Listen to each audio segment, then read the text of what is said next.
Professor Milton Gardner spent a happy and unforgettable childhood in Fujian, China, when he was with his missionary parents in the early 20th century. He uttered the words Kuliang, Kuliang before he passed away in California in 1986. His wife Elizabeth Gardner traveled to China, hoping to find the place but to no avail. She would later track it down with the help of Xi Jinping, who was then a local official in Fujian. In 1992, Elizabeth honored her late husband's wish and visited Kuliang. The name turned out to be the local name for Kuliang, but in the Chinese dialect spoken in Fujian. Her visit restored a connection between the summer resort and the families who once lived there.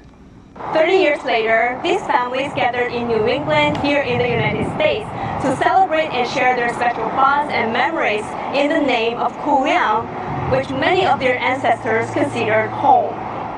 Hugs and kisses and Zoom calls during the pandemic. Members of the Kuliang families and friends reunited. Once they started sharing memories, they couldn't stop. The one-hour event turned into two.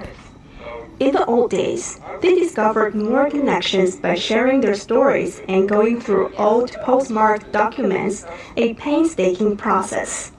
A team from East China University of Science and Technology created a genealogy archive for the Kuliang families. They used advanced technologies to locate former homes. We use GPS positioning, a handheld GPS device to record the coordinates of each point and match the coordinates with the points on the map in the system. We also geo-correct the old maps and compare them with today's satellite maps. Most houses, or at least the ruins, can be found this way. Just recently, they found where the ancestors of Alan McInnes used to live. Oh, I don't know. Maybe I cried. It's important to have roots. McInnes organized this year's reunion. Along with her husband, Peter McInnes, they collected and digitized large numbers of photos and letters that tell the story that is now more than 100 years old. I thought these stories are worth telling. There's stories of very deep friendship. There's stories about people who cared about China and wanted to stay there 20, 30, 40 years to do what they could to help with medicine, maybe education, things like that, because they loved the Chinese people.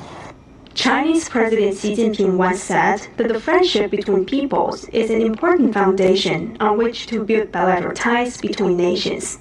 American attitudes toward China may vary in different administrations, but as this year's Kuliang reunion suggests, friendship can transcend politics and time.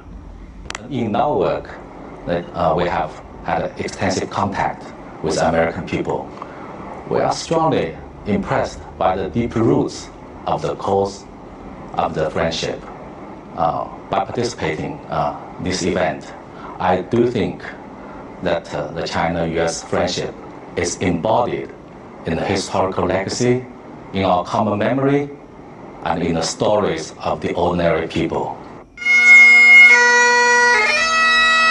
Twice a year, the Kuliang families visit the grave of the Dr. Edward Bliss in Newburyport, a small city around 60 kilometers north of Boston.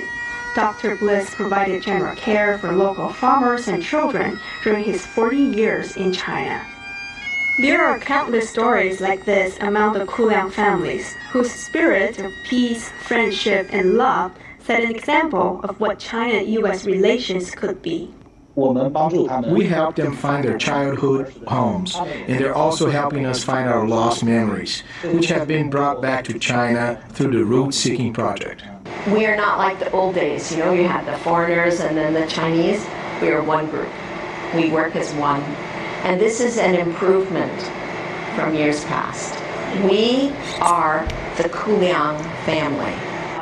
王小舟 CGTN, Boston, Massachusetts.